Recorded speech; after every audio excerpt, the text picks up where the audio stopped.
आज हम जब अपने रिटायरमेंट होते हैं, पूरे 60 साल तक जब काम कर चुके होते हैं, उसके बाद हमारे पास कुछ इकट्ठा अमाउंट आती है।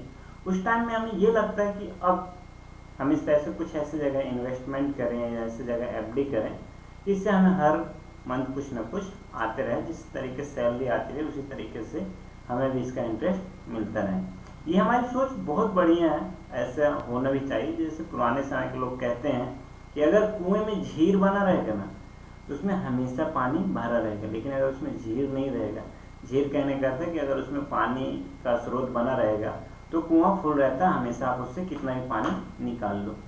उसी तरीके से अगर हम उस पैसे को किसी जगह इन्वेस्टमेंट करते हैं, उससे हर मंथ हमको MIS मिलती है, पेंशन मिलती है, तो उससे हमारे घर का खर्च अच्छे तरीके से चल रहता है और जो हमारे अमाउंट होगा एक प्रकार से फिक्स पड़ा रहता है।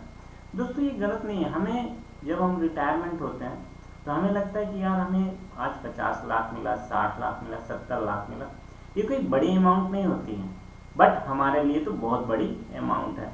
उसको हम किसी जगह इन्वेस्टमेंट करके अच्छी खासी पेंशन जनरेट कर सकते हैं। लेकिन वहाँ पे हम कंफ्यूजन इस चीज़ में आ जाते हैं, कुछ पैसा फिक्स कर देते हैं, कुछ पैसा इन्वेस्ट पेंशन के लिए कर लेते हैं और हम चले जाते हैं। सबसे पहला हमें कहाँ पे दिखता है, हम जाते हैं बैंक में पहुँचते हैं। बैंक में जैसे पहुँचे वहाँ पे पूछते हैं कि सर हमें हर मंथ कुछ ना कुछ पैसा चाहिए, अगर जैसे मैं पैसा फिक्स करता हूँ उसके बाद हमें हर महीना इसका इंटरेस्ट मिलना चाहिए।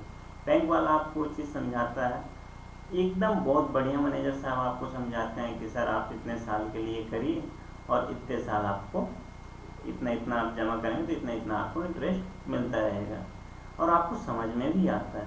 लेकिन वहीं पे आप कहते हैं कि सर मैं तो 30 लाख रुपए ही पेंशन में, लेकिन मैं कुछ FD करना चाहता हूँ जिससे मेरे को ज़्यादा इंटरेस्ट मिले। यहीं पे एक छोटा सा पॉइंट जो आप नहीं समझ पाए थे, आज ये वीडियो बनाने का वही पर्पज़ था कि आप जो नहीं समझ पा रहे हैं आज मैं उस चीज़ को क्लियर हो। जैसे आप बैंक मैनेजर के पास गए और कहे कि सर मेरे को FD भी करना है, MIS तो मिलता रहेगा लेकिन मेरे को FD भी करना है, वहाँ पे आपसे वहाँ का अधिकारी कर्मचारी या जो भी है वो अगर आपसे बोलता है ठीक है सर आपकी FD 399 दिन की होगी या 2 साल की होगी, इस तरीके से तो बढ़िया। लेकिन अगर आपसे वहीं पे अगर कोई अधिकारी आपसे कहता है सर आपकी FD 5 साल के लिए हो जाएगी, बट उसमें होगा क्या कि आपका अगर आप 15 लाख करते हैं 5 साल के लिए, तो मैं आपसे सजेस्ट करता हूँ कि आप उसको 3-3 लाख रुपए 5 साल तक के लिए, मतलब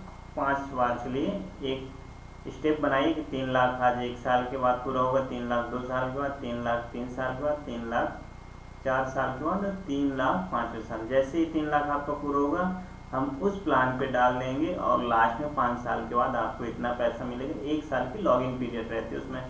अगर आपको इस तरीके से अगर वहाँ के अधिकारी समझा रहे हैं तो आप बिल्कुल मत फंसिएगा, क्योंकि ये आपके साथ इंश्योरेंस करने वाले हैं, वो आपका बीमा करने वाले हैं। और आपको पता ही होगा कि 60 साल के व्यक्ति को कितना बीमा रिटर्न दे देगा। दोस्तों बात थोड़ी सी सच्चाई है, इसलिए आपको कड़वी लगेगी। अगर मेरी वीडियो कोई अधिकारी मैनेजर वर्ग भी देख रहे हैं तो अन्यथा मत लीजिएगा, लेकिन आप अगर किसी कस्टमर को समझा रहे हैं तो उनको एकदम सत्य सजेस्ट करें कि जी सर आप FD करिए। हाँ, अगर आप उसको कन्वेंस कर लेते हैं कि सर आप इस तरीके से एक इंश्योरेंस है, अगर वो व्यक्ति आपके साथ कन्वेंस हो जाता है तो बेशक आप उसको वो वाला प्लान दे दीजिए। दोस्तों आपको आज बैंक में जाके पता करिए, पोस्ट ऑफिस में जाके पता करिए, LIC में जाके पता करिए, आज आपको MIS बहुत बढ़िया मिलता है। आप अगर बैंक में 3 साल के लिए कर रहे हैं, 3 साल के बाद फिर रिन्यूअल होगा, 3 साल के बाद क्या रेट ऑफ इंटरेस्ट है ना ये आपको पता है ना हमको पता है, लेकिन एक चीज़ पता है कि रेट ऑफ इंटरेस्ट हर साल घट रहे हैं। अगर आज आपको बैंक आपको देती है 7.25 देती है, तो आज से 3 साल बाद क्या यकीन है कि आपको 7.25 देगी। हो सकता है आपको 5.25 में आ जाए, हो सकता है आपको 5 ही मिले। लेकिन अगर आप वहीं पे LIC की जीवन अक्षय पॉलिसी, एक ऐसी धूम मचा देने वाली पॉलिसी, पूरे मतलब विश्व में अगर बोला जाए या पूरे अपने भारत देश में बोला जाए, ये एक ऐसा LIC का प्लान है, जीवन अक्षय प्लान। अगर आप इसमें एक बार इन्वेस्टमेंट कर दिए ना तो आपको लाइफ टाइम जो है प्रेजेंट टाइम का 6.5% रेट ऑफ इंटरेस्ट है, ये आपको आपके लाइफ टाइम तक आपको कवर करती है, आपको पेंशन देती है आपके अंतिम क्षण तक। और उसके बाद जब आप नहीं रहते तो आपका जो अमाउंट रखा रहता है वो आपकी नॉमिनी को मिल जाता है। दोस्तों इसको मतलब इससे अच्छी पॉलिसी अभी तक कोई नहीं आई है जीवन रक्षा के लिए। जब आप रिटायरमेंट हो तो पेंशन के लिए ये पॉलिसी अपने जीवन में ज़रूर और ज़रूर लेना चाहिए। बैंक में करिए, बट आपको अगर पेंशन की ज़रूरत है तो मेरा यही सजेस्ट रहेगा आप LIC की जीवन रक्षा में इन्वेस्टमेंट करिए। और हर मंथ कहते हैं ना कि कुएँ का स्रोत अगर पानी जो बना रहता है, तो बैंक एक ऐसा स्रोत है कि धीरे धीरे पानी का लेवल नीचे गिर जाता है, लेकिन LIC का जीवन रक्षा एक ऐसा स्रोत है कि आपके कुएँ के पानी को और मात्रा में भरते जाता है, इसका स्रोत कभी कम नहीं होता। दोस्तों अगर मेरी बात उसमें आपको कुछ कन्विंस कर पाया हूँ, ये कहीं भी आपको समझ में नहीं आया तो मेरे इस नंबर पे अभी कॉल करके आप क्लियर कर सकते हैं कि आखिर जीवन रक्षा पॉलिसी में आपको क्या प्रॉफिट होगा, और अगर हम बैंक की FD करें तो हमको क्या प्रॉफिट होगा। मैं आपको एक शब्द आपको क्लियरिटी दूंगा कि आखिर आपको बैंक में FD क्यों करना चाहिए, LIC में आपको जीवन रक्षा पॉलिसी क्यों लेना चाहिए, हर चीज़ की बारीकी जरूरत है।